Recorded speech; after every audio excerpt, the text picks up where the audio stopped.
teladan itu sebelum mau jadi hamba Tuhan, sebelum mau melayani, sebelum naik ke atas panggung sebagai worship leader, sebelum mengambil tanggung jawab sebagai usher, apapun yang kita melakukan yang mengatasnamakan saya melayani Tuhan. Iya. Kita harus mengerti bahwa ada satu rank, ada satu gelar yang disematkan ke kita, yaitu namanya teladan.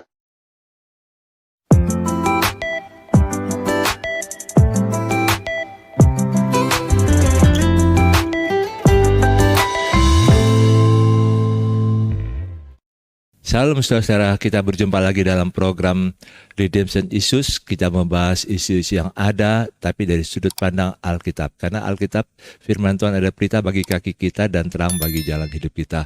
Dan prinsipnya, apapun yang ada dalam dunia ini, kita selalu harus melihat dari sudut pandang Alkitab. Karena Alkitab itu menuntun kita untuk tidak menyimpang ke kiri atau ke kanan. Sekalipun ini mengalami masa-masa yang paling sulit, yang membuat juga hati kita juga tidak tenang menghadapi isu-isu tertentu. Tapi saat ini kita bersama-sama dengan Pak Richard Buntario. Salam Pak Richard. Salam, terima kasih atas undangannya. Mohon maaf kalau bosen ya melihat saya. Tidaklah, karena Pak Richard ini punya karisma tersendiri, Pak. Bisa aja deh. Hanya karisma Tuhan saja yang diteladani. Diteladani, betul. Apalagi saat ini Pak Richard ini pakai baju putih. Wah, saya kaget juga. Ini berarti ada istimewa nih. Habis ketemu orang tadi, jadi Habis ketemu orang ya. Ya. Ya, jadi saat ini sudah lebih menggeliat ya. Ya. Puji Tuhan, semuanya sudah jalan dengan lebih baik lagi. Amin. Dan saat ini kita ingin membahas tentang dengan topik runtuhnya teladan pemimpin gereja. Yes. Waduh, ini memang sebenarnya kalau dikatakan runtuhnya teladan pemimpin gereja, rasanya aduh, saya juga sebagai pemimpin juga aduh, ini apa sih? Ya. Masalah apa lagi? Sedih juga sih mendengarnya. Apalagi kita mau bahas tentang satu gereja yang sudah mendunia, Pak. Ya. Yang hampir boleh dikatakan di 5 benua ini. Ya. Gereja ini. Dan ya siapa sih yang nggak kenal? Siapa sih yang nggak tahu ini gereja ini gitulah. Ya. Dan akhirnya baru kedengaran isu diumumkan bulan lalu, tanggal 16 Maret, bahwa pemimpinnya ini sudah mengundurkan diri karena tidak ada runtuhnya keteladannannya. Ya. Nah, mungkin Pak Richard boleh jelaskan dan bagaimana, silakan Pak. Ya, terima kasih itu kesempatannya, dan perlu dulu dijelaskan bahwa gereja yang besar ini gereja yang menciptakan banyak lagu-lagu penyembahan yang dinyanyikan hampir di semua persekutuan doa gereja-gereja di seluruh dunia dengan penerjemahan yang berbeda-beda bahasa. Suatu gereja yang boleh dibilang gereja yang sangat dihormati, gereja yang dilihat sebagai gereja teladan lah. Dan semua anak-anak muda, itu gereja anak muda, gereja yang lahirnya di Australia, dan pemimpinnya sangat dikenal sebagai pemimpin yang sangat modern, sangat pada saat itu sih orang yang diurapi Tuhan. Dan memang kejadian kemarin 16 Maret itu dia mengundurkan diri. Kejadiannya sebetulnya tahun lalu ya, digugat oleh beberapa anak buahnya yang merasa dilecehkan. Jadi tuduhannya adalah pelecehan seksual. Dan ironisnya bukan saja dia sebagai pemimpin yang melakukan kesalahan, tapi juga ada stafnya juga, yang berada di tingkat board of director yang tinggi, yang melakukan pelecehan seksual juga kepada murid-muridnya di situ. Kan dia sekolahnya di Sydney itu kan ada sekolahnya. Iya. Sekolah musik, sekolah Bible segala macam. Jadi ada student dari Amerika, ada student dari lokal tuh semua dilecehkan juga. Jadi munculnya kasus ini hampir bersamaan dengan pemimpinnya sendiri, dan ini menjadi suatu pukulan telak bagi gerejanya yang menggoncang dunia gereja di seluruh dunia yang menganut style mereka. Kenapa saya bilang style? Karena mereka yang memperkenalkan cara praise and worship yang baru, yang dikenal sekarang sebagai musik-musik kekinian, liriknya bagus-bagus. Bahkan ada worship leader kita yang sering tampil di situ. Dulu juga staff saya, Iya. Sidney Mohede, dan dia dikenal sebagai salah satu artisnya kalau nggak salah untuk mengorbitkan lagu-lagunya dia. Lagu-lagunya Sidney juga sering dinyanyikan. Jadi memang gereja yang bagus. Saya kaget dan melihat kok bisa gitu itu terjadi. Tapi kalau telah dipelajari lagi sejarahnya, memang dulu saya kan sekolah di Oral Roberts University ya di Amerika, Iya. di Tulsa, Oklahoma, yang boleh dibilang Tulsa itu tempat ORU itu tempat Kristen pendeta-pendeta Pantekosta yang ternama berkumpul setahun sekali di Charismatic Bible Ministry Conference. Di situ saya waktu itu sebagai masih murid, sebagai mahasiswa bekerja paruh waktu sebagai caterer yang menyiapkan makanan, kopi, dan pelayan lah kepada hampir waktu itu kalau nggak sampai 50 sampai 60 hamba Tuhan dari seluruh dunia berkumpul di satu ruangan makan siang dengan Oral Roberts, dan juga malam harinya mereka bergilir dapat jatah untuk berkhotbah sampai 3 hari eventnya. Dan dari 50 itu ada almarhum Paul Yonggi Cho, ada Larry Lee, ada Morris Cerullo almarhum, ada Kenneth Copeland, Kenneth Hagin, ada Marilyn Hickey, siapa semua yang besar-besar lah, Edwin Cole, semua yang the biggest hamba Tuhan di Amerika itu berkumpul di situ. Benson Idahosa, Reinhard Bonnke, semua ada. Dan saya melihat bagaimana mereka berkumpul, dan mereka mereka itu buat saya itu teladan, idola saya sangat. Saya suka sekali khotbahnya siapa namanya, Larry Lee. Saya suka dengan almarhum yang meninggal di Bahamas itu, di pesawat tuh. Aduh, saya lupa namanya dia, yang crash pesawat di Bahamas. Nanti kalau saya ingat. Ya, TV ya, yang penginjil TV. Tulis buku juga. Itu idola banget ya. Saya suka baca buku-bukunya dia. Aduh, saya lupa namanya. Nanti saya. Ya. Oke, nggak apa-apa, Pak. Berkulit hitam kalau nggak salah dia. Iya. He's a good writer. Iya. Dan waktu itu di tahun 80 yang saya kagum itu adalah satu pendeta Pantekosta yang namanya Jimmy Swaggart. Oh ya. Jimmy Swaggart hancur karirnya gara-gara dia mengundang seorang pelacur jalanan ke dalam mobil dan buka kamar di sebuah hotel kecil. Dan waktu itu belum ada sosmed. Tapi rupanya pekerja seks itu membeberkan semua ke media. Dan habis. Jimmy Swaggart yang di dunia Pantekosta di Amerika itu dianggap sebagai salah satu orang kuat, orang yang sangat dihormati, guru besar lah. Iya. Muncul saja dalam sekedap mata. Dan itu ternyata setelah saya pelajari, selain dia banyak sekali yang jatuh. Jim Bakker juga Tapi Jimmy kan lebih banyak pada keuangan sih yang lebih Iya. menonjol. Selain dia juga punya masalah dengan wanita.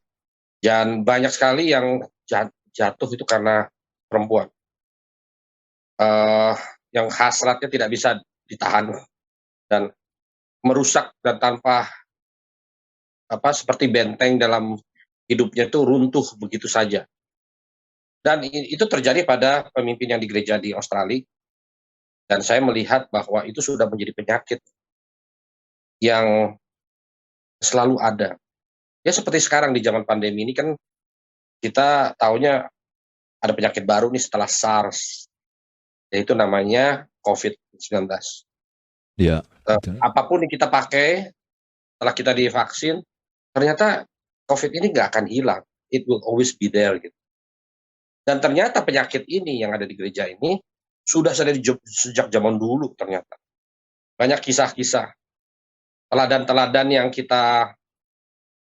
yang kita ikuti dan kita pelajari di Alkitab pun runtuh dan hancur karena wanita. Dan nanti Pak Pendeta Andi akan lebih bisa mengelaborasi soal itu. Jadi memang pada kesimpulannya yang terjadi di Sydney itu di gereja besar itu adalah dia tidak bisa mengontrol diri. Ibaratnya kalau shield tamengnya itu tidak cukup kuat untuk bisa dia menangkis segala godaan-godaan, atau kadang kita melihat pendeta hanya memakai shield di podium saat dia khotbah, saat dia bertemu dengan jemaat dalam pelayanan, tapi begitu sampai di rumah, begitu keluar rumah, begitu dia bergaul, begitu dalam kesendirian dia, itu tameng itu ditaruh di rumah, ditaruh di dalam laci. Ya. Akhirnya dia menjadi rentan pada segala serangan iblis. Saya melihatnya begitu. Jadi saya pikir memang seorang warrior yang baik itu adalah yang kuat itu adalah selalu tidur di sebelah tameng sama pedangnya. Itu yang saya tahu. Jadi kalau di tentara itu kalau dia tidur sama senjatanya di sampingnya dia. Dia tidak bisa tidur begitu saja. Supaya dia bisa on guard, bukan off guard. Betul. Kalau on guard berarti kan dia waspada. Langsung respon kalau ada serangan. Tapi kalau off guard, begitu musuh datang, dia langsung melawan atau dia menyerah. Iya. Dan akhirnya ya saya melihat ya mungkin ya di sini kita bukan ngejudge sih, tapi kalau namanya sesuai judul yang Bapak kasih adalah runtuhnya teladan pemimpin gereja, ya mungkin mereka kena off guard gitu. Tamengnya tidak dipakai, disitulah kesempatan iblis menyerang. Ada satu hal yang menarik yang waktu kejadian Will Smith menampar dan Denzel Washington bilang, when at your highest point, pada saat kamu lagi di tinggi-tingginya nih, iblis menyerang kamu di situ. Yeah. So I think that's what happened, Pak. Kira-kira begitu. Oke. Ya memang sangat menyedihkan sih, Pak. Ada pemimpin gereja yang seharusnya jadi teladan bagi banyak bagi umatnya, tapi kok tiba-tiba runtuh, dan itu sedikit banyak mempengaruhi. Ya. Dan ini memang sangat menyedihkan. Tapi bagi kalau kita belajar dari Alkitab, ada 2 poin yang saya ingin bagikan gini, Pak. Kita belajar dari Daud lah. Ya. Teladan apa yang dia bisa dapat dari Saul? Dia mau dibunuh tanpa alasan, jadi kejar-kejar tanpa alasan, nggak ada salah apa-apa. Tapi di situ yang dia punya sikap hati adalah, saya tidak mau mengganggu orang yang sudah pernah diurapi Tuhan. Ya. Bukan karena Saulnya, walaupun Saul itu nggak jadi teladan bagi dia, nggak menaungi dia, tapi dia menjaga hati. Ya. Jadi artinya yang saya lihat di sini gini, Pak. Kalau kita dengar ada orang yang pemimpin gereja yang sudah runtuh teladannya, jangan kita mengutuki lah atau kita menjelek-jelekan, tapi paling tidak kita menjaga hati kita untuk tidak terpengaruh. Tapi kita mendoakan supaya ya minimal sebagaimana orang berdosa bisa saja kembali lagi lah, terjadi pertobatan selama dia masih hidup. Diharapkan dia bisa bertobat kembali, dipulihkan kembali. Karena memang setiap hamba Tuhan kan pasti, setiap hamba Tuhan siapapun itu bukan Superman. Ya, setuju. Dan dia pasti ada titik-titik lemahnya. Titik-titik lemahnya. Kayak misalnya dalam contoh-contoh dalam Alkitab, Simpson itu manusia super itu. Tapi lemahnya di wanita. Simpson. Kalau kita lihat juga Daud juga lemahnya di wanita juga. Jadi wanita, tahta, dan harta. Ya, lihat contoh-contoh tadi Simpson, Daud, Pak. Terus juga contoh-contoh dalam Alkitab kelemahan-kelemahannya. Musa pun juga ada kelemahan juga. Itu dia juga ada kelemahan waktu dia ambil wanita. Dan itu membuat Miriam sama Harun marah. Nah, ini yang kita lihat adalah setiap orang hamba Tuhan yang berkarisma bagaimanapun juga ada titik-titik lemah, dan kita membutuhkan orang lain untuk ada di sekitar kita. Seperti Daud waktu setelah jatuh dalam persinahan dan dia dipulihkan oleh Tuhan, dia tetap bawa Nabi Nathan itu ada di sekitarnya. Dan dia betul-betul harus murni. Jadi Nabi Nathan harus murni. Kalau salah ya bilang salah, kalau benar ya bilang benar. Dan ini yang kita jadi akhirnya belajar. Oh ya, seorang pemimpin harus tahu bahwa dia titik lemahnya di mana, dan orang di sekitarnya juga harus tahu dia pemimpinnya ini titik lemahnya di mana untuk saling menjaga. Nah, ini bagaimana menurut Pak Richard? Silakan Pak Richard. Saya lebih tertarik kepada judul podcast kita ini, yaitu teladan, Pak. Teladan, runtuhnya teladan. Karena apa? Karena teladan itu adalah gelar yang sangat berat bebannya. Betul. Kalau di dunia militer, teladan itu produknya adalah ranking. Jadi begitu dia sudah mencapai jenderal, anak buahnya semua mau mengikuti perintahnya, karena bukan saja itu bagian daripada tugas dia, tapi dia melihat teladannya gitu loh. Kalau pemimpinnya ongkang-ongkang kaki, ayo serang, ya moral daripada pasukannya akan rendah. Tapi kalau dia berdiri di depan dan ikut perang, dan bahkan dia berlari di depan menyerang, ya moral daripada pengikutnya akan besar dan tinggi. Betul. Jadi kalau bicara soal teladan, teladan itu menurut saya adalah teladan yang baik buat anak Tuhan. Itu adalah teladan yang harus diurapi.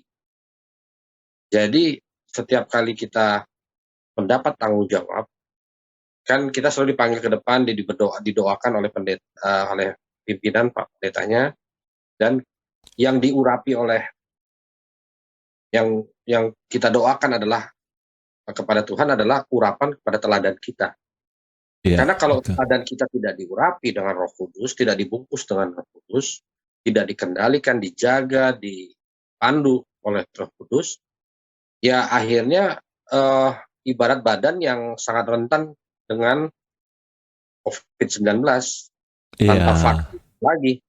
Betul. Jadi Roh Kudus kalau di sekarang ini vaksin itu ya kayak Roh Kudusnya gitu loh. Dia ngebungkus kita gitu, menjaga kita hingga kita bisa mempunyai shield, yaitu tameng untuk tahan segala serangan. Nah, apabila teladannya tidak diurapi, ya itu akibatnya, Pak. So, ada teladan yang teladan yang tidak diurapi adalah pemimpin-pemimpin yang terlihat, ya orang sekarang dibilangnya ya munafik gitu loh. Dia ngomongnya tapi kelakuannya dan mulutnya di luar daripada gereja C, Iya, tidak betul. sesuai dengan apa yang ingin diterapkan. Tapi kalau orang yang teladannya diurapi, apa yang dia katakan di A dan di kehidupan sehari-harinya itu A. Dan itu yang dicari oleh para jemaat. Iya, betul. Nah, apabila teladan tidak diurapi, pertumbuhannya dia tidak organik gitu. Jadi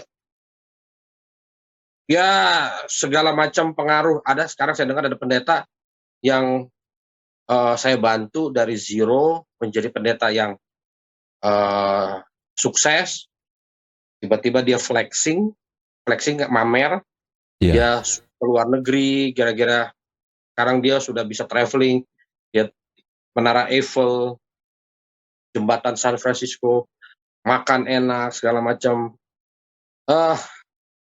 Bukannya saya melarang sih, tapi kalau saya sebagai jemaatnya kan bertanya, oh selama ini saya kasih uang kolektor saya yang Rp2.000, Rp5.000, jatuhnya ke situ ya. betul. Jadi crowdfunding untuk dia bisa jalan-jalan keluar gitu. Karena setahu saya uang itu kan harus dipakai untuk yang lebih dahsyat untuk Berguna, Tuhan. lebih dahsyat, betul. Tapi selama ini saya tidak pernah dengar kedahsyatan itu. Yang saya dengar adalah dia banyak traveling keluar.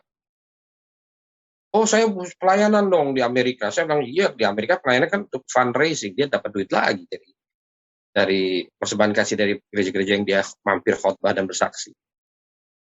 Tapi buat saya, maaf nih, saya bukannya melarang sih, tapi agak risih saya melihat hamba-hamba Tuhan yang flexing, showing off material things. Karena pendeta tidak kalau sudah dipilih Tuhan menjadi teladan untuk domba-dombanya, ya dia mau nggak mau harus memahami makna teladan itu. Iya, betul. Kalau dia tidak diurapi, dia nggak akan mengerti makna teladan. Kalau diurapi, dia mengerti. Nah, apa hasil daripada urapan itu? Produk daripada urapan di teladannya itu. Only one word, wisdom. Iya. Wise. Bila dia menjadi wise, bijaksana, dia akan sangat berhati-hati. Dia akan sangat berhati-hati melihat ada pegawai cantik, seperti pendeta besar itu, mendekati cantik parasnya atau mungkin menggoda, tapi dia mempunyai wisdom untuk bisa menyadarkan dia kembali. I should not do this, karena ini akan menghancurkan karir saya dan gereja saya. Iya, Dan betul. menghancurkan ratusan ribu pengikut saya di seluruh dunia. Mungkin jutaan.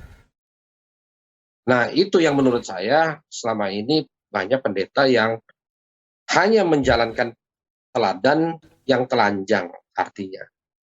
Tanpa urapan di teladannya itu. Kalau berdoa, Tuhan ajarkan saya menjadi teladan yang baik. Urapi teladan saya, sehingga teladan saya menjadi teladan yang benar-benar sesuai kehendak-Mu. Iya. Sesuai dengan dan memiliki kekebalan yang kuat gitu. Sehingga tidak runtuh teladan saya, tidak hancur seperti tembok Jericho yang begitu saja. Iya, betul. Ya kan? Jadi memang saya melihat bahwa teladan itu berat, bebannya berat sekali. Ini kalau tadi Bapak bilang jatuhnya seorang hamba Tuhan besar gitu dari apa? Kalau nggak jauh dari uang, Iya. rebut-rebutan posisi tahta, siapa lebih tinggi, siapa lebih di atas, dan Iya. wanita. Tiga itu betul, dan tidak di dunia bisnis, tapi sekarang juga di dunia gereja, Gereja, betul. di dunia pelayanan. Itu penyakit lama seperti saya bilang. Di Amerika itu maaf aja sih, saya kenyang lah mempelajari dunia pelayanan di sana. Saya tahu waktu saya menuangkan kopi di Christmas Bible Ministry, saya tidak mau menyebut nama pendeta-pendetanya. Begitu saya menuang kopi di satu meja yang waktu itu bersih 6 orang. Semua pendeta-pendeta besar. Saya nguping dong. apa sih sambil sambil nuangin kopi kan kira-kira satu cangkir kan 30 second lah gitu. Tapi dalam 30 detik itu saya mendengar, "Eh, tahu nggak saya baru kemarin beli, eee, apa, Lincoln." Lincoln tuh mobil mobil kayak Cadillac, mobil mahal lah. Iya, iya. "Kemarin saya beli hitam, tapi saya mau ganti warna coklat, bagus tuh kayaknya." Terus yang satu bilang, "Ah, enggak lah, bagusan yang ini silver, sekarang ini Cadillac sekarang lebih ada yang baru." Masa? Itu bahasa-bahasa yang terjadi di ini loh, bahasa yang terjadi Hmm. di meja-meja makan hamba-hamba Tuhan besar. Dan yang dia meja berikutnya ada pendeta-pendeta besar juga yang kalau khotbah KKR-nya yang datang puluhan ribu orang. Yang dibicarakan Iya. apa? Jok-jok pesawat saya mau ganti deh, kemarin warna purple agak aneh, saya mau ganti warna biru gitu. Hmm. Jadi yang diomong itu material things to improve the material needs.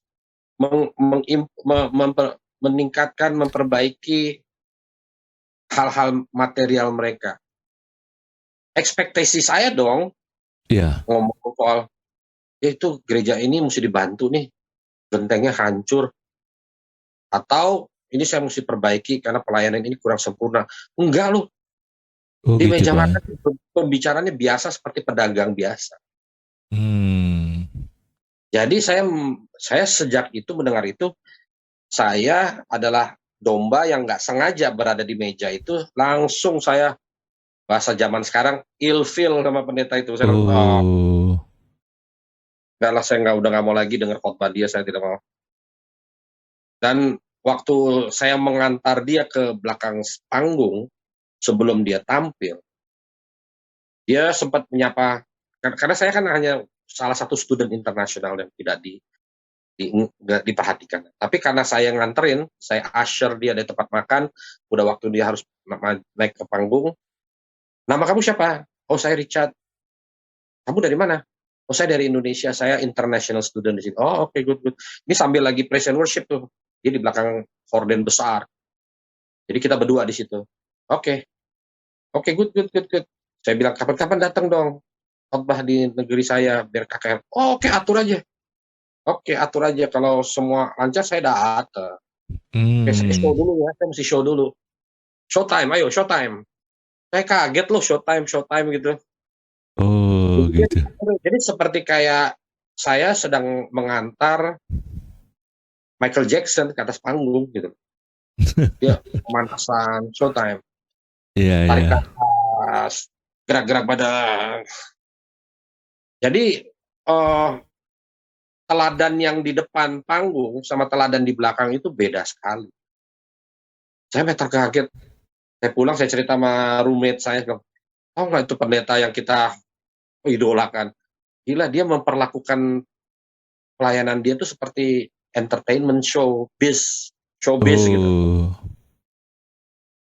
Udah habis itu saya udah nggak mau lagi dengerin dia. Dan memang dia emang tipikal yang di TV minta duit terus kan, minta Iya, donasi iya. donasi. Dia televangelist lah, televangelist terkenal. Jadi memang latar belakang itu adalah harta. Nah, pendeta yang saya bantu, yang flexing, ya sehingga sekarang, jadi sukses, sekarang jatuh Pak katanya. Oh gitu. Gara gara-gara robot-robot itu, investasi bodong, robot, Oh. trading-trading Ya, ya, ya, ya. Ya, ya. ya. Saya langsung bilang sama teman saya pendeta Billy, "Tuh, apa," saya bilang, "saya sudah peringatkan dia, saya sudah jauh-jauh." Sama, kita semua udah ingatkan dia gitu. Kenapa dia bisa terjadi? Mungkin satu hari kita harus ada topik tentang kenapa pulpit, podium gereja digunakan untuk berdagang. Wah. Itu bahaya sekali dan akhirnya kan dia sekarang berurusan dengan polisi. Iya, Karena iya, dia iya. menjadi influencer untuk Betul. orang menanam uang di satu trading robot yang bodong. Betul, betul. Hmm. Nah, Sayang sekali. itu adalah ya yang dikejar adalah harta. Ya, ya. Ya, memang ini kembali pada tadi yang Pak Richard bilang itu teladan. Ya, Karena yang pemimpin kalau mau jadi pemimpin gereja atau yang menyampaikan firman atau yang melayani jemaat, dia harus ada teladan. Dan Ya, teladan ini bukan sekedar dia berkarisma, Pak, punya karunia-karunia tertentu atau bisa public speaker, jadi bisa ya, ngomong begitu menawan dan seolah-olah ada pengurapan khusus. ya, Bukan di situ. Itu karakternya kan perlu dibentuk oleh Tuhan sedemikian rupa. exactly, betul.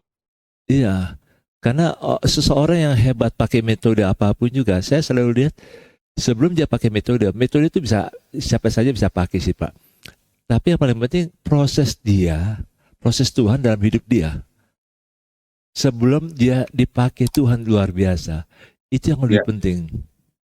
ya, Karena teladan itu bukan 1 hari 2 hari, bukan 1 tahun 2 tahun, tapi proses yang dia ngalami, dibentuk. Karena ya, orang-orang yang bisa jadi teladan dan dia jadi kuat, itu ya hidupnya itu pasti kayak roller coaster lah, turun naik, ya, betul, dia betul. digoncang hebat, sehingga pada Ya, waktu dia ngalami, oh iya ini betapa pentingnya hidup kudus di hadapan Tuhan. ya, Makanya dia betul-betul jaga dirinya dengan baik. ya, Itu sebenarnya saya lihat teladan ini sesuatu yang harus dari hatinya yang terdalam sih Pak. ya, Nah apalagi tadi Bapak bicara soal flexing yang memang hamba Tuhan yang saat ini yang lagi ini, karena juga tidak sedikit juga hamba Tuhan tergoda dengan robot trading itu. ya, betul. Dan mereka Banyak sekali, juga banyak. banyak. Karena alasan mereka, oh ini duit cepat untuk pelayanan. Iya, Jadi dia ngumpetnya di belakang pelayanan gitu. Duit betul. cepat mereka, dan banyak pendeta itu menerima uang yang mereka nggak tahu bahwa itu uang cuci uang, bukan cuci uang lah, tapi uang dari uang haram lah ya, yang Iya, mereka tampung, dan mereka tidak sadar juga sih. Tapi itu karena nggak ada wisdom, Pak. betul Pak. Tidak diungkapi teladannya. Karena kalau dia wise, dia akan menolak. Karena saya akan bilang begini, kalau saya pendeta, saya saya telah menyerahkan hidup saya buat Tuhan untuk menjadi hamba Tuhan. Iya, Dan, dan tugas job desk saya sudah jelas, yaitu menggembala domba-domba miliknya Tuhan dan iya, menjaga domba itu.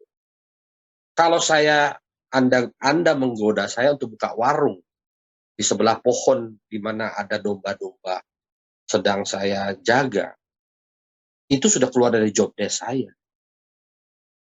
iya, Walaupun walaupun warung itu menjanjikan lah, jualan teh botol, jualan minum, jualan rokok, jualan permen, jualan warung-warung gobyok gitu loh.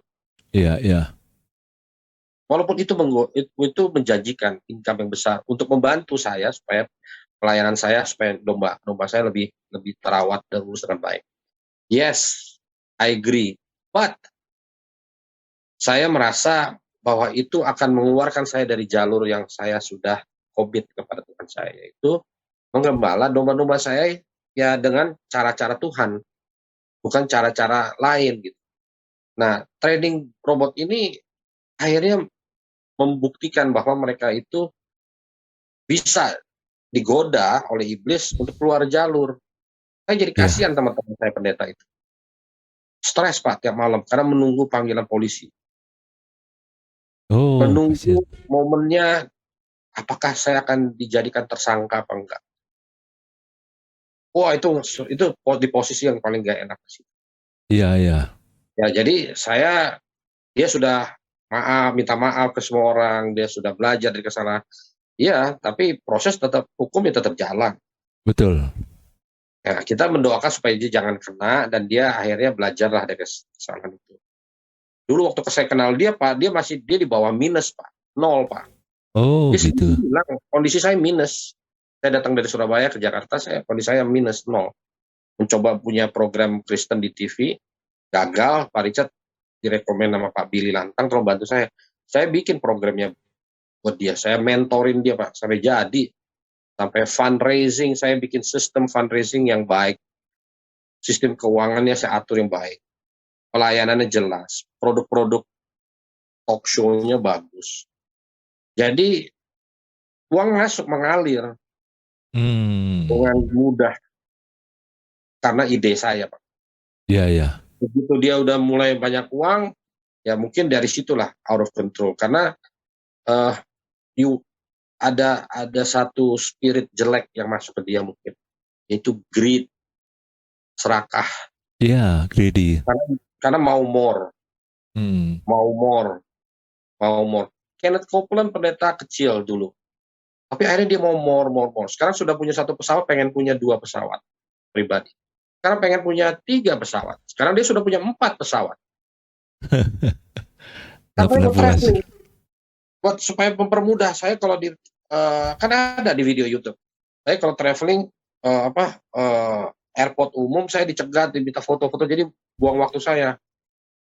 Oke lah, kalau memang itu alasannya 1 pesawat kan cukup, kenapa mesti punya 4? Iya. Tapi ini punya pelayanan, bukan punya saya. Ya, kenapa klien mesti ada 4? Ya karena pegawai kan nggak sepopuler Kenneth Copeland.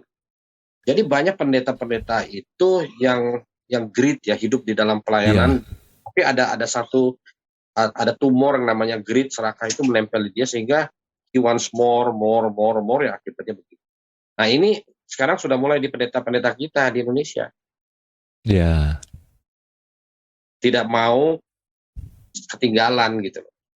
Cilakanya wisdomnya itu tidak ada, tidak Betul. wise. Dia lupa sosmed itu adalah platform penghakiman. Iya, betul. Di mata mereka sosmed is just a platform of promotion. Salah itu. Disitulah teladan kamu teruji. Hello, kalau saya boleh ngomong begitu ya. Karena platform social media adalah platform penghakiman. Penghakiman, betul. Pada saat kamu bicara A, kamu pamer ini, flexing, kamu bertindak begini, kamu raut mukanya aja kayak begini kan close up nih, dekat sekali. Raut muka kamu berubah, itu sudah menjadi teladan yang orang, kok begitu sih ekspresinya? Kok begitu omongannya? Kok dia show off sih, punya jam tangan baru, bajunya gila keren-keren loh, logonya apa namanya, LV, Gucci, wah. Sedangkan jemaat-jemaat yang dia pelayan semua kasihnya 2.000 di kolektor, di kantong kolektor. Jadi mereka tidak wise menggunakan social media, which will be another topic. But the point is, teladan itu sebelum mau jadi hamba Tuhan, sebelum mau melayani, sebelum naik ke atas panggung sebagai worship leader, sebelum mengambil tanggung jawab sebagai usher, apapun yang kita melakukan yang mengatasnamakan saya melayani Tuhan. Iya. Kita harus mengerti bahwa ada satu rank, ada satu gelar yang disematkan ke kita, yaitu namanya teladan. Iya, betul. Jadi kalau kita terima tamu depan pintu di gereja, kalau kita mukanya jutek, itu teladan yang gerejanya begini. Iya, betul. Kalau dia smile, oh ini teladannya bagus nih gereja nih. Iya. Smile-nya pendeta Andi sama smile ini sama nih. Iya. Gitu. Iya, betul. Gitu. Ya. Ada hal yang menarik sih tadi yang Bapak singgung soal berapa hamba Tuhan yang sudah beralih kepada ketidakpuasan. Dan saya merenungkan dari waktu Jumat Agung yang dimana kita peringati minggu lalu itu, karena tetap dari Yohanes 3 ayat 16 itu, Pak. Karena bisnis terbesar dalam kerajaan Allah yaitu hidup Zoe, Pak. Apa? Zoe, bahasa Yunaninya. Z-O-E. Oh, Zoe, oke. Zoe.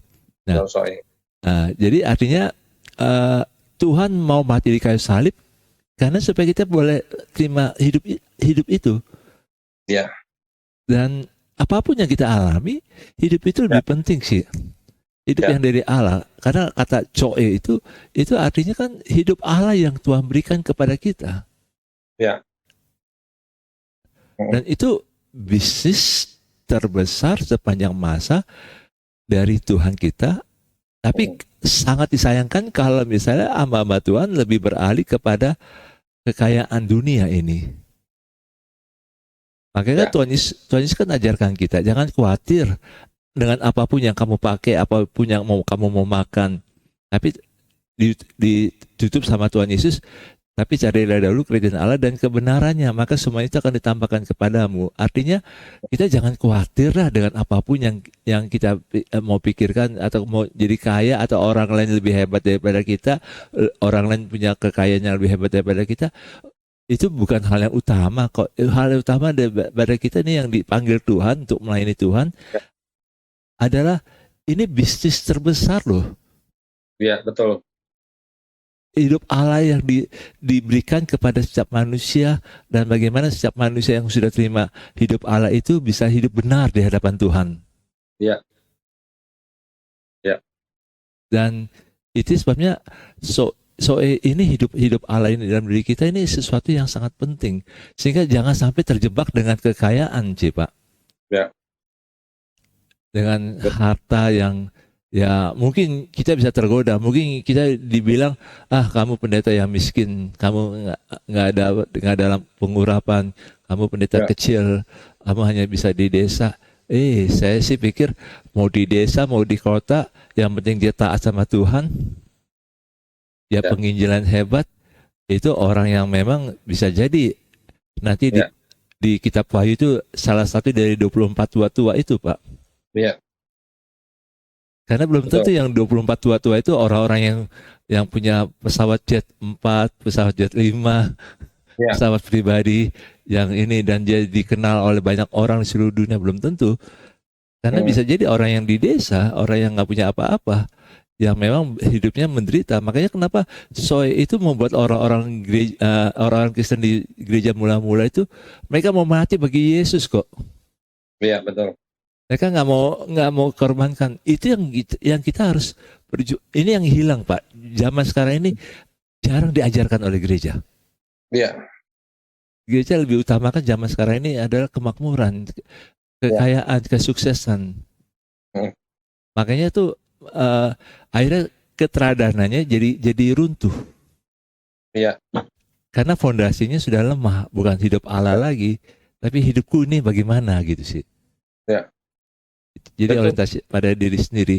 Nah itu sebabnya keteladanan itu yang tadi Bapak angkat ini, yang Bapak bicarakannya, yang kita bicarakan ini adalah keteladanan itu harus bagaimana kita menikmati kehidupan Allah itu yang Tuhan sudah berikan kepada kita melalui kematian Yesus di kayu salib.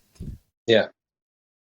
Sehingga waktu kita semakin hebat, semakin kita dapat pengurapan yang lebih lagi, kita sadar bagaimanapun juga ini saya dapatkan ini karena Yesus mati di kayu salib bagi saya sih. Iya. Itu yang membuat kita jadi apa ya? Tetap jadi jaga hati kita tuh tetap jadi teladan gitu sih. Setuju. Karena itu tidaklah mudah sih, Pak. Semakin hebat seseorang itu semakin dia merasa harga dirinya naik. Iya. Padahal teladan yang Yesus maksudkan, kalau kita mau jadi hebat, kita jadi pelayan untuk semua orang gitulah. Ya. Ya. Jadi pelayan untuk semua orang. Jadi kalau kita merasa diri paling hebat, kalau dunia ini kita kalau paling hebat paling dilayani. Ya tadi Bapak cerita pengalaman waktu di Oral Roberts University itu kan, melayani mereka. Jadi sepertinya supaya dia tetap egonya bisa ini. Nah, sebabnya memang teladan ini kita perlu jaga sih. Kalau misalnya kita dekat dengan pemimpin gereja, kita juga perlu ingatkan pemimpin gereja itu. Ingat, jangan sampai ego itu bermain sehingga kita bisa jatuh pada dosa harta, tahta, dan wanita. Ini yang harus dijaga. Pemimpin gereja itu harus dijaga, karena memang tanggung jawab sebagai pemimpin itu tidak mudah sih. Karena di belakang dia tuh bisa puluhan, bisa ratusan, bisa ribuan orang yang Tuhan berikan kepada dia untuk dia jaga. Ya. Nah itu sebabnya Pak, memang ini tanggung jawab kita dari pembicaraan kita ini adalah kalau sebagai pemimpin gereja, kita harus betul-betul jaga teladan. Ya. Jangan sampai kita bagus di mimbar, tapi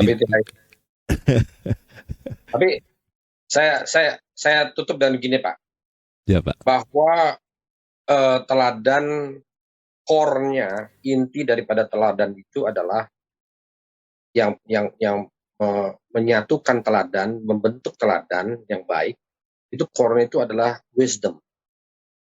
Ya. Dan saya belajar banyak wisdom dari baca bukunya, dengar khotbahnya itu. Sekarang saya baru ingat nama pendeta yang jatuh dari pesawat, namanya Miles Monroe. Oh ya, Miles Monroe, penulis terkenal. Pengikut beliau, saya baca bukunya dia, dan saya ikut setiap khotbah dia dulu waktu di Amerika. Dia sering ke ORU, dan dia kota ke gereja saya di Amerika, di Tulsa. Dan selalu saya tidak pernah miss gereja-gereja, khotbah-khotbah dia. Dan dia selalu berbicara tentang wisdom. Jarang tuh dia bicara tentang prosperity. Setahu saya jarang dia bicara prosperity. Dia jarang bicara soal healing. Prosperity, healing, dan macam-macam lah. Dia hanya bicara cuma satu. Buku-bukunya Bapak baca, Miles Monroe selalu talk about wisdom. Karena wisdom itu adalah fondasi daripada teladan itu. Kalau kita tidak punya core itu, intinya tidak punya fondasinya dengan wisdom itu, teladan kita akhirnya ya akan runtuh setiap saat. Seperti pendeta yang di Australia itu yang gereja besar. Iya. Dan juga pendeta-pendeta yang hancur, pendeta besar yang hancur di Jawa Timur tuh, saya dengar gereja itu yang dia masuk penjara karena dia pelecehan seksual pada anak kecil gitu. Jadi semua itulah yang menjadi kebutuhan utama setiap hamba Tuhan. Itu mintalah Tuhan mengurapi teladan dia. Kalau dia merasakan urapan itu, mau tidur, bangun tidur itu akan dia tahu what to say, what to act, how to respond, what to think. Itu semua sudah diatur oleh Roh Kudus, sudah. Betul. Gak akan ditinggal sedetik pun dari kita. Roh Kudus itu akan selalu stay untuk menjaga teladan kita. Betul. That's it yang saya mau sampaikan. Udah gitu Pak. Ya, oke. Terima kasih Pak Richard. Jadi memang wisdom itu, hikmat itu perlu. Kita betul-betul perlu, dan juga kita perlu aja juga ada orang-orang di sekitar kita yang betul-betul menjaga pemimpin gereja. Bukan orang-orang ABS. Jangan cetak orang-orang ABS di sekitar kita lah. Tapi orang-orang yang takut Tuhan, yang punya wisdom, yang diurapi Tuhan, sehingga kalaupun juga kita salah, kita punya titik lemah, orang itu bisa berani tegur. Betul. Termasuk pasangan kita. Betul. Kita juga harus biarkan dia untuk menegur juga. Paling tidak kita terjagalah dengan orang-orang yang berani menegur seperti itu. Ya, sebetulnya kita menjaga hati kita. Kalaupun juga kita mendengar berita tentang runtuhnya teladan pemimpin gereja, jangan sampai iman kita juga jadi runtuh. Ya. Kita tetap terus harus berjuang dalam perjuangan iman ini, dalam perjuangan iman saat ini. Dan saya senang diskusi ini, jadi kita paling tidak melihat bahwa teladan itu dibutuhkan dalam hidup kita. Bukan hanya pemimpin saja, tapi setiap kita yang mendengar, kita butuh untuk menjadi teladan bagi orang lain. Seperti yang ada Paulus tulis pada suratnya kepada Timotius, jadilah teladan bagi orang-orang percaya. Paulus tidak katakan jadilah teladan bagi orang tidak percaya, tapi katakan jadilah teladan bagi orang-orang percaya. Jadi orang-orang percaya itu kan bisa nilai kita yang ada di sekitar kita. Bagaimana hidup kita ini sebenarnya. Nah itu sebabnya mari kita jadi teladan. Jangan sampai teladan kita jadi runtuh bagi orang-orang yang ada di sekitar kita. Ya, betul. Terima kasih Pak Richard untuk sharingnya. Dan biar Sama. Tuhan memberkati kita semua yang mendengar dan menonton ini. Mereka boleh diberkati, mereka boleh ditolong untuk tetap menjaga hati mereka di hadapan Tuhan. Sehingga setiap kita bisa dipakai Tuhan pada masanya dengan cara Tuhan. Ya, Tuhan Yesus berkati Pak Richard. Terima Firman kasih. Tuhan adalah berita bagi kaki kita dan terang bagi jalan kita. Shalom. Terima kasih. Shalom.